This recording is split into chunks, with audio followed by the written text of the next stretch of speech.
All Let's right, do it. let's talk Sox. All right, so there it is. There it The is. Boston Red Sox Boston are Red now Sox. 6-0 against the New York Yankees this year.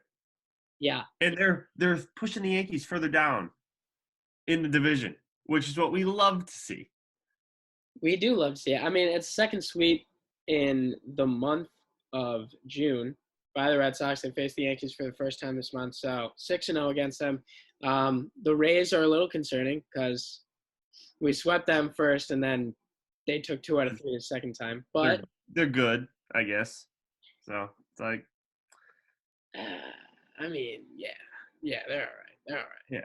But Again, yeah, if we can make it a 2-team race, if it's just the Rays we got to worry about, it's like we're not doing too bad. well, it is because the Orioles are a joke. They're a joke.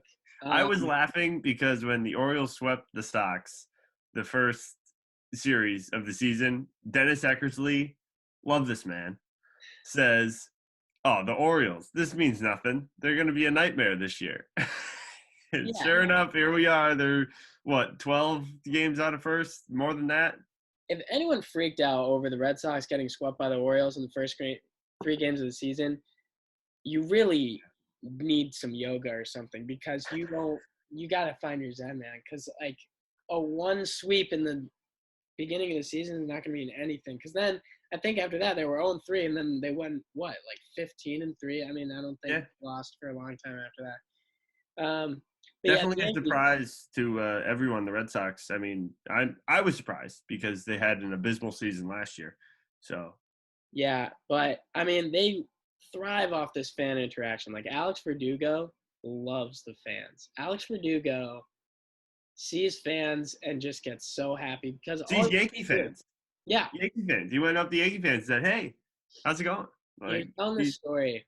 He was telling this story, and it was like he was talking to this guy at Yankee Stadium. It was a Yankees fan, and guys like talking trash. So Alex is giving it back to him, and then the guy's like, "Hey, you gonna be back here tomorrow?" Verdugo's like, "Yeah, I think." And then the guy comes back the next inning, shows him his phone, and he just goes, "I got tickets, same place tomorrow. I'll see you there, pal." And Doogie's that's just funny. like, he was like, these people just love baseball. But Yeah. what sucks is that the rivalry, Yankees Red Sox, is pretty much carried by the fans now, which Yep. that's great. But like, I want to see some action on the field. I want to see A-Rod and Veritek just punching the lights out of each other Yeah. in modern day. Yeah. That's the thing. We haven't really seen those two kinds of people like emerge. The last time it was Joe Kelly and it was Tyler Austin. Yeah. And it's you don't see those kind of names that are going to kind of get out there and make it what it is. Yeah, I think the Yankees are just, I think they're just scared. They don't want to fight, because if they start a fight, Hunter Renfroe is knocking somebody out. Because Hunter Renfroe, he is an absolute tank. Let me just get his, Had a nice play today too, that sliding grab. oh my God, he had a great play today. He is just a gold glover out there. All right, if this is not his gold glove season in Boston, I don't know what he'll have to do. And I forget how Dave O'Brien worded it, but he was a low risk player to get from Tampa Bay because it's like he's okay. And I think he's overachieved at the plate for what he was supposed to be coming into the season. I mean, he was just another, like, you have to fill a role of Jackie Bradley, which, I mean, I know you're going to hate me saying this. That's not like, you know, the biggest shoes to fill. At the plate, no, but in the outfield, it is. But Hunter Renfroe is just 220 pounds of wall out there. I mean, that dude moves with the quickness of somebody who is not his size, and his arm is just torque, and he just brings a cannon out there. I saw him throw out when I went to the Astros game like a couple weeks ago. I saw him throw somebody out at third from right, and it was just Yeah. absurd. He whips it, and then he just walks away after. Like it's just run of the mill. Didn't even try. But yeah, Sox definitely in a good position right now. Yeah, and yeah, the Sox are good. They're good. I'll say it. Yeah, They're good. they're good. They're We good. could say it. The Yankees are bad. Like I can't imagine being Garrett Cole and how bad he looks right now, because he comes out complaining about how they're locking down on the sticky substances and stuff, but his curveball and his fastball have significantly lower spin rates Yeah, since they started cracking down. He has the lowest spin rates since he was on the Pirates, which was 2 teams ago. But he went to Houston. He started using this illegal stuff. He became one of the most dominant pitchers in the American League, and it caught up to him because now here he is throwing batting practice to the Red Sox and getting lit up. yeah. First pitch. He's never given up a home run on the first pitch of a game ever. He's been in the Yeah. league since 2013, and he has never done that. And then Kike took him deep And today. you say like you can't imagine being Garrett Cole. What about like all these other players? It's like the Yankees looked like they were building some sort of dynasty. They have all the keys, all these tall guys that look like they could hit the ball 900 feet every time they step up to the plate. Yeah. And what are they doing? They had a stretch early in the season where they had like 4 hits a game. Yeah. And I mean, they just struggled. I mean, I don't know what it is. It's a couple injuries, a couple guys that get hurt quite often, like Stanton, and you had Luke Voigt who was out for quite some time. But overall, it's they're not performing as what most people think they should be. No, and Derek Jeter right now looks like a genius because I don't know if you remember when he gave Stanton to the Yankees for basically nothing. Yeah, Everybody was like, Jeter's like, looking out for his old team. He's not looking out for the Marlins. He's playing like home field advantage with the Yankees. I don't know what he knew or what he saw or if he was just helping the Yankees. But since then, Stanton really has not had a significant season other than maybe when he first got there. But otherwise, he's either injured or if he's not injured, he's going up to the plate and striking out on just the most egregious pitches in the zone. yeah. Well, until we meet the Yankees again and get another, I don't have a broom with me, but I mean, we're on that kind of track this year. So until we get there, Sox are in a good place. What do we got else for baseball topics here today, Keegan? So I want to we're going to start a segment when we do baseball talk called the biggest losers and the biggest winners. So we're going to see who's got the biggest losing streak in the league and then who's got the biggest winning streak in the league.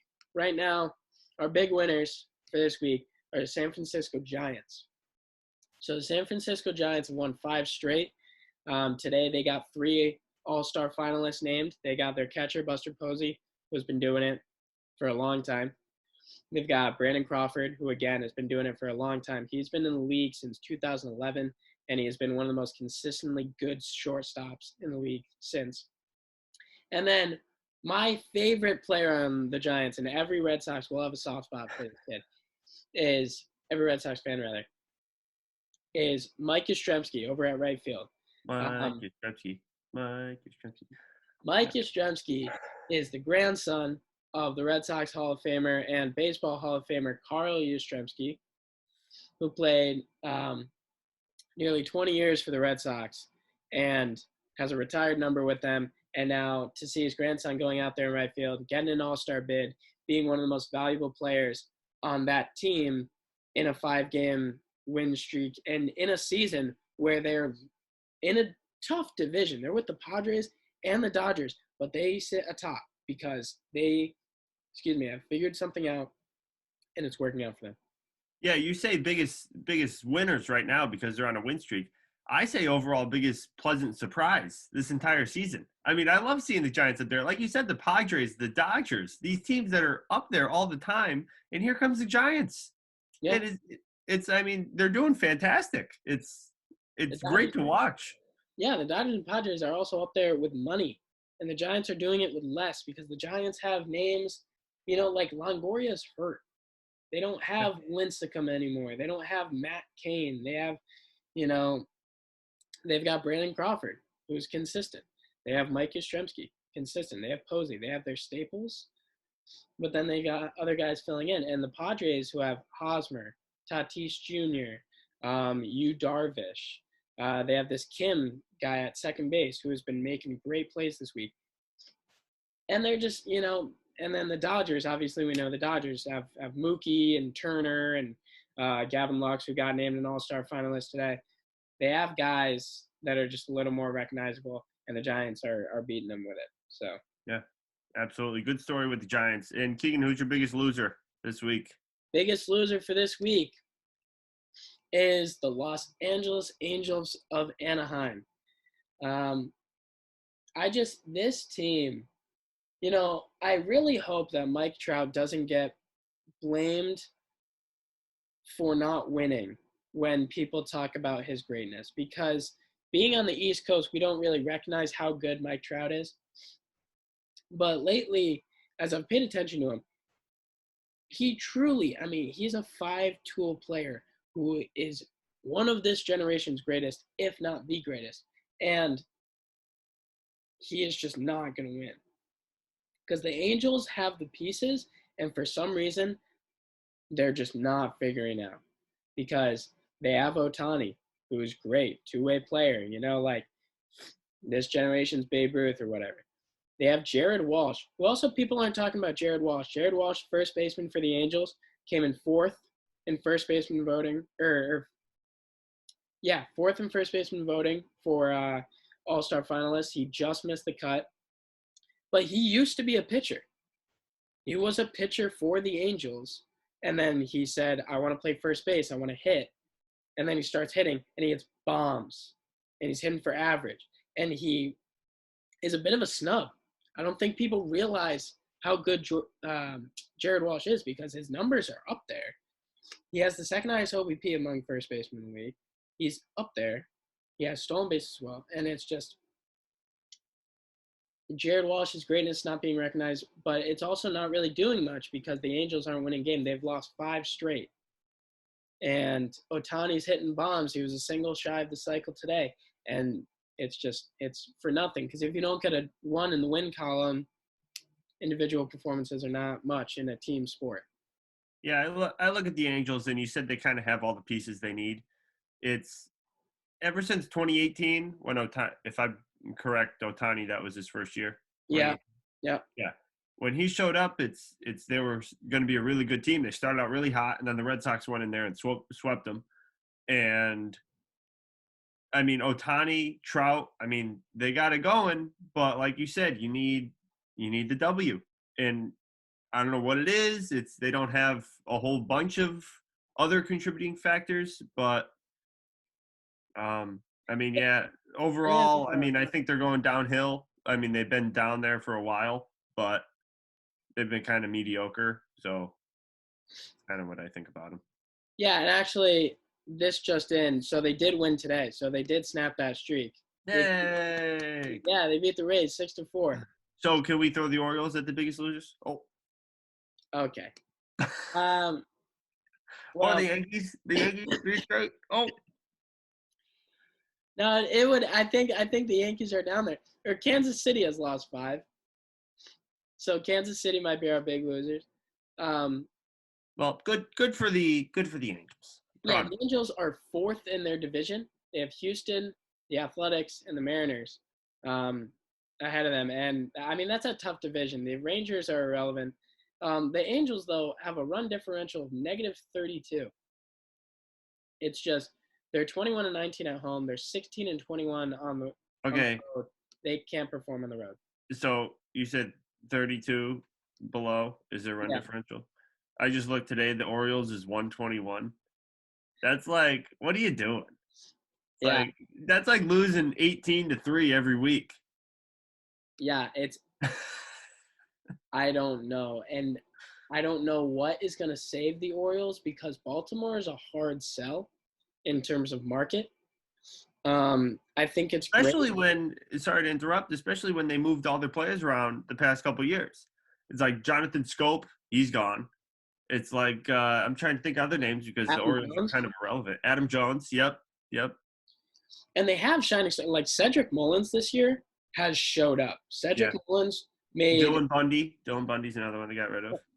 But Cedric Mullins, All-Star finalist, named today. The only Oriole in contention. And he's been great. Average is good. John Means threw a no-hitter this year. He beat the Red Sox first game of the season. But I don't know what is going to save this Orioles team, because the thing is, when you want a hot free agent, usually they're younger guys. And I feel like Baltimore is a tough sell for a younger guy. I feel like for maybe a guy with like kids and a wife, it's like, oh, well, like, you can maybe live in like suburb Virginia or Delaware or like, Maryland, and that'd be very nice for you and your little life there. But for like an Alex Verdugo type player, Doogie's not going to go out and have a great time in downtown Baltimore, but they'll show him a great time in Boston. Oh, absolutely. So, the Orioles, tough sell. Kansas City, negative 63 run differential. They've lost 5 in a row. Their next game is against the Red Sox on the 28th, so they're back on Tuesday. Royals, I will say, have been tough for the Sox. They haven't been easy outs for them. No. So. What sucks is we're not going to see our good friend Andrew Benintendi in the lineup. Benintendi continues to be injured. Yeah. Well. But beyond biggest losers and biggest winners, my other big winner in terms of individuals is the National League MVP, Jacob deGrom. Jacob deGrom is stupid. He is incredible. It's insane. So the stat that boggles my mind is, so he has given up 6 earned runs this year. In over 70 innings pitched, he has given up 6 earned runs. Doesn't he have more walks than earned runs or something like that? Yeah. It's stupid. He has given up 6 earned runs. He has 6 RBI as a hitter. Yeah. As a hitter. So to measure, I don't even know if this is a stat, but there should be a stat because he'd be the best at it, to measure RBI versus earned runs. So basically what you contribute to yourself and what you take away from yourself, he's at a net 0, which I can tell you is the best in baseball for a pitcher. I can promise you that, including Shohei Ohtani. Jacob deGrom has an ERA of 0.69. The only reason it went up is because last night he gave up 2 earned runs. Before that, it was a 0.5. It's mind-boggling when you talk about how the direction baseball is going in, where the balls are just flying everywhere and pitchers aren't really recognized because I'm sorry, look at all the other pitchers everywhere in the league. Yeah. And their ERA is, not very low. No, and it's low for today's standards, and deGrom is in another zip code because he is just. He's doing. How do you throw like 100 miles an hour just all the time and it's perfect?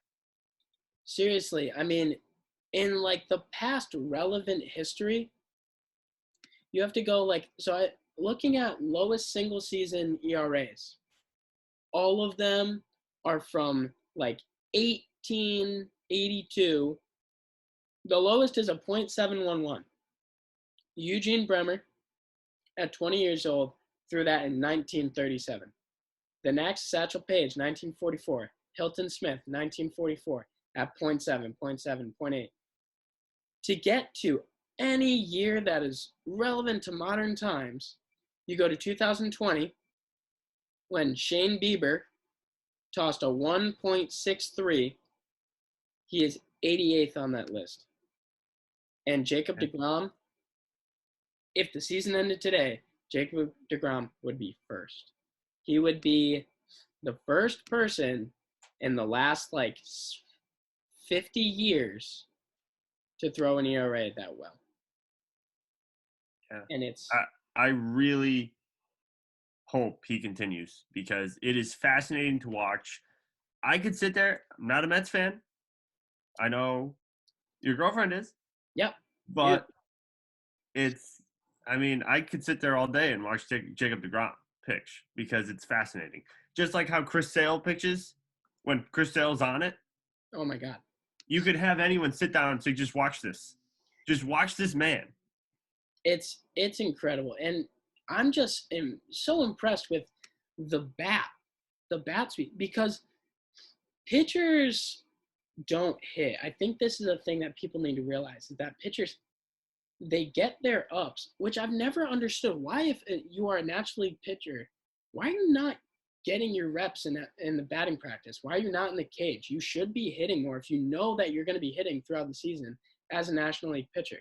But anyway, it's just like he's doing this thing that people don't do, and he's not only defending himself, but he's helping himself with runs, making him, to me, the literal most valuable player in history. Now, there have been 10 people who have won the Cy Young Award, which is Best Pitcher of the Year, and the MVP in the same season.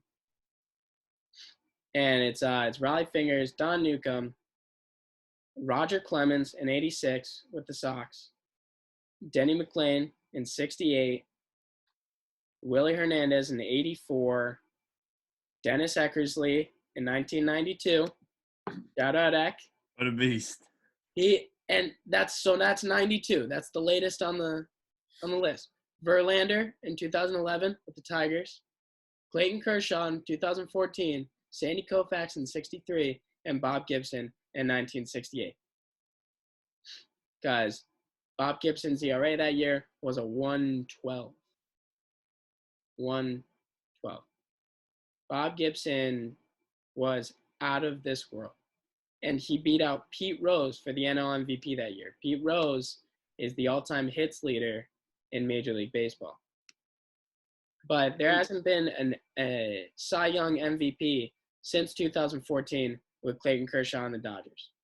It amazes me how this day and age you have all these big power hitters, and Jacob deGrom is just lights out day in and day out. I mean, he's going out there and just, striking people out. He's just, good defense on the Mets, but not a lot of guys on base. No, and it's ridiculous, because when you look at the batting averages this year, I mean, the highest average is Vladdy, right? Vladimir Guerrero Jr., and he's batting a 342. 342 is very good. That's a very good average. Because you think you're facing deGrom 2-3 times. So if you're that high up there, odds are you're gonna get a hit. Yeah. And if you get those guys like Vladdy Jr., who hit the ball over the fence all the time, but deGrom, he's not fazed by it either, because he just keeps doing what he's doing. Yeah, and correction. All right, so the highest average is Michael Brantley, who's batting 349. But no one cares about him though. But the way, he's on the Astros. He sucks. But the last person to bat 400 was Ted Williams. Just to give you perspective, Ted Williams has been dead for like over 10 years. Ted Williams played in the 40. Ted Williams had to take time off of his career to go to World War II. Or not World War II. He had to go to Korea. He had to go to Korea to fight. That is how old that stat is. Like, what is happening to batters in an era where the pitchers were using the sticky stuff, and it's not working, because batters, even though nobody's hit 400, the home run numbers are absurd. Yep. Yeah.